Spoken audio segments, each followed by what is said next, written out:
વિદ્યાર્થી મિત્રો નમસ્તે. આપણે આ કોરોનાને કારણે લગભગ 3 મહિને એકબીજાને મળી શક્યા છીએ. તમે બધા કુશળક્ષેમ હશો. આપણે હવે વિડીયો દ્વારા અભ્યાસ કરવાનો છે. ધોરણ 9માં સંસ્કૃતનો અભ્યાસ સારી રીતે કર્યો હશે.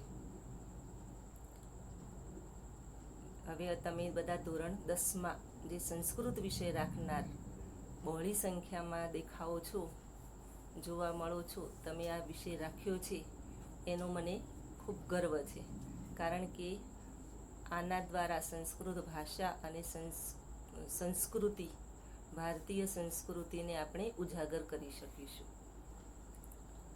મિત્રો, તમે ધોરણ 9માં સંસ્કૃતની વિશેષતાઓ વિશે ભણ્યા છો, વાંચ્યું છે, સમજ્યા છો કે સંસ્કૃત એક કેવો વિષય છે, સંસ્કૃત ભાષા શું છે. સંસ્કૃત એ દેવોની ભાષા ગણાય છે. દેવોની પ્રિય ભાષા એટલે સંસ્કૃત. સંસ્કૃતમાં વેદો, પુરાણોનું વિપુલ સાહિત્ય જોવા મળે છે. સંસ્કૃતની વિશેષતા આપણે જોઈએ તો સંસ્કૃતમાં 4 વેદો, 18 પુરાણો તેમજ કવિઓ અને લેખકો, નાટકકારો દ્વારા અનેક સાહિત્ય વિપુલ પ્રમાણમાં રચાયું છે અને તેના દ્વારા આપણે સૌ પ્રેરણા પ્રાપ્ત કરીએ છીએ. થોડીક વિશેષતાઓ જોઈએ આપણે, જે તમે ભણી ચૂક્યા છો. સંસ્કૃત સાહિત્યમાં વિપુલ પ્રમાણમાં સાહિત્ય જોવા મળે છે અને તે વિશ્વના દરેક પુસ્તકાલયમાં તે સંસ્કૃતમાં છે. તેનું અનુવાદન પણ જોવા મળે છે. આપણા રામાયણ અને મહાભારત વિશેષ ગ્રંથો છે, પ્રાચીન ગ્રંથો મનાય છે અને એના દ્વારા લોકો પ્રેરણા પ્રાપ્ત કરે છે, પોતાનું જીવન સારી રીતે જીવે છે. હિતોપદેશ અને પંચતંત્ર, આ બંને ગ્રંથોનું સાહિત્ય પણ જે સંસ્કૃતમાં છે અને એનું અનુવાદન વિશ્વની અનેક ભાષાઓમાં જોવા મળે છે. આ બધી સંસ્કૃત ભાષાની વિશેષતા છે. એની સાથે સાથે અભ્યાસ માટે જે તમારા માટે ખાસ જરૂરી છે એ બાબત જણાવું તો સંસ્કૃતમાં જે વર્ણમાલા છે તે વૈજ્ઞાનિક અને તાર્કિક છે. એમાં આવતા વર્ણ, જે અનુનાસિક વર્ણો છે, તે સંસ્કૃત ભાષાને અલંકૃત કરે છે. એની સાથે સાથે બીજી વિશેષતા ખાસ કે આ અલંકૃત કરતી વર્ણમાલા અનુનાસિક જે ધોરણ 10માં 2 માર્ક્સમાં પૂછાય છે. 5 વર્ણ યાદ કરો અને તમને 2 માર્ક્સ મળી જાય. એની સાથે સાથે મુખ્ય વિશેષતા, સંસ્કૃત ભાષામાં કર્તા, કર્મ, ક્રિયાપદ આગળ પાછળ ગમે તે રીતે મૂકી શકાય છે. દાખલા તરીકે પ્રશ્ન પૂછાયો હોય, છાત્ર કિમ પઠતી, તો એનો જવાબ પુસ્તકમ આપણે મૂકીએ તો પુસ્તકમ પઠતી છાત્રમ, અથવા છાત્રઃ પુસ્તકમ પઠતી, અથવા પઠતી પુસ્તકમ છાત્રમ. કોઈ પણ રીતે લખી શકાય છે. આ સંસ્કૃત ભાષાની વિશેષતાઓ છે. આ વિશેષતાઓ તમે ધોરણ 9માં અભ્યાસ કરી ચૂક્યા છે. હવે આપણે આગળ જોઈએ. ધોરણ 10 સંસ્કૃતનું પાઠ્યપુસ્તક તમે ખરીદ્યું હશે, જોયું હશે. કેટલું નાનું પુસ્તક છે, મજા આવે તેવું, ખૂબ સરળ અને સારા માર્ક્સ લાવી શકાય તેવું, આનંદ આપનારું. એની અનુક્રમણિકા આપણે જોઈએ.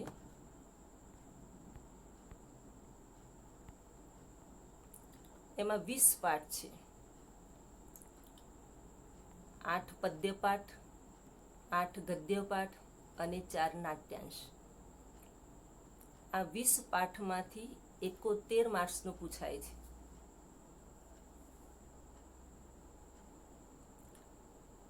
બાકી 5 માર્ક્સ ધોરણ 9ના પાઠ્યપુસ્તકમાંથી વ્યાકરણ, ત્યારબાદ 4 માર્ક્સ અપઠિત ગદ્યાર્થ ગ્રહણ, જે સરળ જ હોય છે.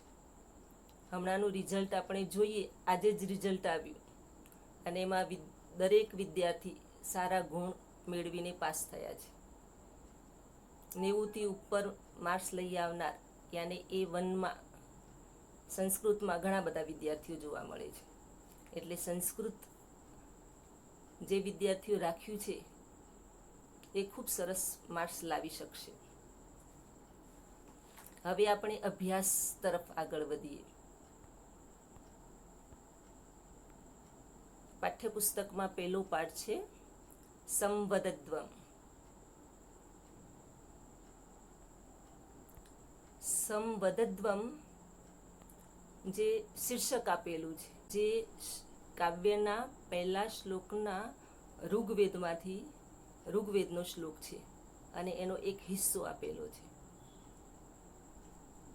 ઋગ્વેદ આપણા સાહિત્યમાં, સંસ્કૃત સાહિત્યમાં 4 વેદો છે: ઋગ્વેદ, યજુર્વેદ, સામવેદ અને અથર્વવેદ. તો ઋગ્વેદ છે એ સર્વશ્રેષ્ઠ અને પ્રાચીન ગ્રંથ છે, પ્રાચીન વેદ છે, જેને આદિસ્ત્રોત પણ કહેવામાં આવે છે. ઋગ્વેદ આદિમ કાવ્ય છે, 4 વેદોમાં સર્વપ્રથમ છે. ઋક નામના મંત્રો એમાં આપેલા છે, જેમાં દેવોની સ્તુતિ કરવામાં આવેલી છે, દેવોની વંદના કરવામાં આવી છે, દેવોની પ્રાર્થના કરવામાં આવી છે. ત્યાર પછી બીજો શ્લોક છે એ યજુર્વેદમાંથી લેવામાં આવેલો છે.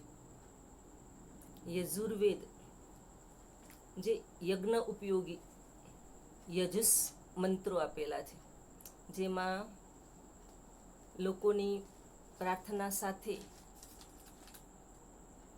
યજ્ઞ કેવી રીતે કરવું, યજ્ઞનું ફળ શું હોય છે, તે બધું જ આપેલું હોય છે. આ વેદમાં કુલ 1975 મંત્રો છે. એના પછી ત્રીજો શ્લોક છે તે અથર્વવેદનો છે. અથર્વવેદ, આ વેદમાં ગૃહ સંસ્કારને ઉપયોગી મંત્રો આપેલા છે. સમગ્ર રાષ્ટ્રના કલ્યાણ અને શાંતિ માટેની કામના કરવામાં આવેલી છે. અથર્વવેદ એટલે એમાં આ સમગ્ર સૃષ્ટિની કામના અર્થે કરવામાં આવતી પ્રાર્થનાઓ, સમૃદ્ધિ માટે શું કરી શકાય, આ બધી જ માહિતી અથર્વવેદમાં છે. આપણે સામવેદની વાત કરીએ તો સામવેદ એ ગાન, સંગીતને લગતો આ ગ્રંથ છે, જેમાં સંગીત સાહિત્ય આપેલું છે. આ સૃષ્ટિમાં સંગીત કેવી રીતે ફેલાયેલું, એની સાથે સંગીત પર લોકોની શી અસર થાય છે, તે બાબતે માહિતી આપવામાં આવેલી છે. હવે આપણે પ્રથમ શ્લોકને આપણે ઓડિયો દ્વારા સાંભળીએ.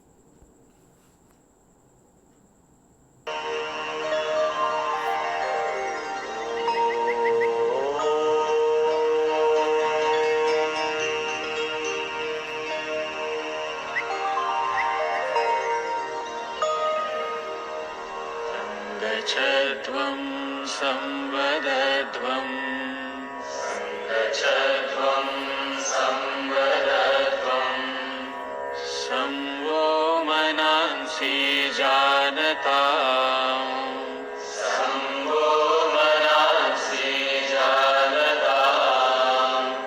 देवा भागं यथा पूर्वे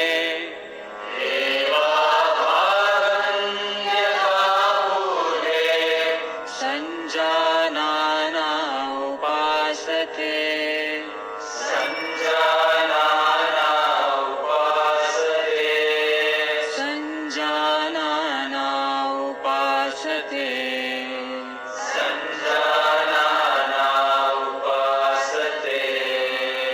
संजानाना उपासते सञ्जानाना उपासते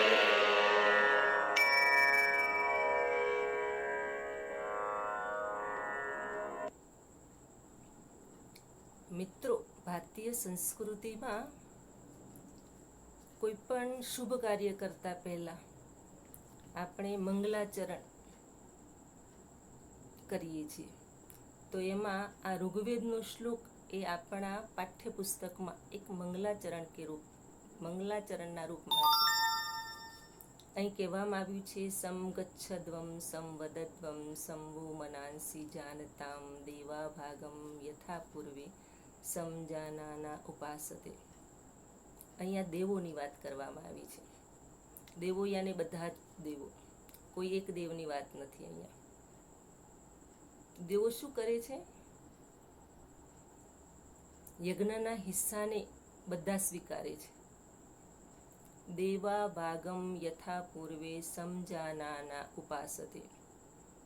ભાગમ યાને ભાગને, હિસ્સાને. કયો હિસ્સો? તો યજ્ઞનો હિસ્સો. જે પૃથ્વી ઉપર યાને મનુષ્ય લોકમાં મનુષ્યો જે યજ્ઞ કરે છે, કોઈ એક દેવના નામનો યજ્ઞ કરે છે, પરંતુ એ યજ્ઞમાં હોમવામાં આવતો હવિષ્યનો સ્વીકાર બધા જ દેવો સારી રીતે સમજી વિચારીને પ્રેમથી સ્વીકારે છે. અહીંયા સ્વીકારે છે અથવા પ્રાપ્ત કરે છે, મેળવે છે, એના માટે શબ્દ છે ઉપાસતે. સમજાનાના ઉપાસતે યાને સારી રીતે સમજી વિચારીને સ્વીકારે છે. યથા એટલે જેમ, અવ્યય છે. યથા તથા, જેમ અને તેમ. પૂર્વ એટલે પહેલા, અગાઉના સમયની વાત છે, દેવોના સમયની વાત છે. કે જેમ દેવો પૂર્વે યજ્ઞના હિસ્સાને પ્રેમથી સ્વીકારે છે, તેમ આપણે સૌ પણ તે પ્રમાણે અમલ કરીએ, એ પ્રમાણેનું આચરણ કરીએ. તો આચરણ કેવું કરવાનું કહેલું છે? અહીંયા ઋષિ આપણને જણાવે છે કે જેમ દેવો કાર્ય કરતા હતા, દેવો જેવું સારું આચરણ કરતા હતા, તેવું જ ઉત્તમ આચરણ આપણે પણ કરીએ. કેવું આચરણ? સમગચ્છદ્વમ, તમે સૌ સાથે ચાલો, સાથે આગળ વધો, કોઈ એકલા નહીં. સંવદદ્વમ, તમે સૌ સાથે બોલો. સંવો મનાંસી જાનતામ, તમારા મન સમાન થાવ. હવે આપણે આનાથી આગળ વિશેષ રીતે જોઈએ તો સંવો મનાંસી જાનતામ, અહીંયા સંધિ છે.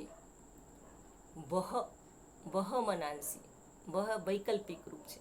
વહ યુષ્મત સર્વનામનું વૈકલ્પિક રૂપ છે. યુષ્મવ્યમ કે વહ એટલે તમારા માટે, યાને તમારા મન સારા બનો, ઉત્તમ બનો, સારા વિચારવાળા બનો. જ્યારે આપણા મન સારા વિચારવાળા હશે ત્યારે જ આપણો વિચાર એક હશે, સારી રીતે બોલી શકશું, એક વિચારથી બોલી શકશું અને એમ આગળ વધતા જશું. અહીંયા ફક્ત દેવોની સાથે સાથે ઉપયોગી બાબત માનવ માટે છે કે સંગઠનથી, એકતા સાથે, એકબીજામાં દ્વેષની ભાવના રાખ્યા વિના, ફક્ત એકલા નહીં પણ બીજાને લઈને સાથે ચાલીએ. વિદ્યાર્થીઓની વાત કરીએ આપણે તો ક્લાસરૂમમાં પણ એક વિદ્યાર્થી ધારો કે ખૂબ હોશિયાર છે અને એની બાજુમાં બેઠેલા થોડાક નબળા છે, તો એને પણ શીખવશે અને એને સાથે લઈને આગળ વધશે. એ ક્યારે થઈ શકે? જ્યારે દ્વેષની ભાવના ન હોય ત્યારે, પોતાને એકલાને આગળ વધવાની ભાવના ન હોય ત્યારે. એટલે બધા જ એકબીજાને મદદરૂપ બને અને સાથે ચાલે અને પોતાના વિચારો પણ સમાન રાખે. જ્યારે એક વ્યક્તિઓમાં એકબીજા પ્રત્યે પ્રેમની ભાવના હશે, લાગણી હશે, ત્યારે જ આપણા વિચારો સમાન બને, આપણે એક સાથે બોલી શકીએ, આપણો ભાવ પ્રકટ કરી શકીએ. કોઈ અધિકાર મેળવવો હોય તો અધિકાર મેળવવા માટે પણ આપણે એક સાથે બોલી શકીએ અને એક સાથે ચાલીએ. અહીંયા એકલાએ ચાલવાની જરૂર નથી, પણ સૌએ સાથે મળીને ચાલવાની જરૂર છે. હમણાંનો દાખલો આપણે જોઈએ આપણા દેશ માટે, જે કોવિડ-19 મહામારી જે ચાલી રહી છે તે સમયમાં બધાએ જ્યારે આપણા વડાપ્રધાનશ્રીએ ફક્ત એટલું જ કહ્યું કે આપણે બધા સાથે મળીને આ કોવિડને રોકીશું, એને અટકાવીશું, આ મહામારીનો સામનો કરશું, ત્યારે બધા એકજૂટ થઈને આ વિચારને વધાવી લીધો અને એમાં આપણે આગળ વધ્યા. તો આ સાથે ચાલવાની વાત છે અને કોઈને એકલા પાડવાની વાત નથી. એટલે આપણે સૌ સાથે ચાલશું, સાથે બોલશું અને આપણા વિચારો પણ ઉત્તમ સમાન રાખશું, જેમ દેવો આચરણ કરતા હતા તેમ. તો આ શ્રેષ્ઠ આચરણ, ઉપયોગી આચરણની વાત અહીંયા આ શ્લોકમાં ઋગ્વેદમાં ઋષિઓએ આપણને જણાવી છે. મિત્રો, હવે આગળનો શ્લોક છે આપણે પછી જોઈશું, પરંતુ આજના સમય પૂરતા તમારે હવે આ શ્લોકને મુખપાઠ કરવાનો છે, સરસ રીતે ગાઈને તૈયાર કરવાનો છે. હવે પછી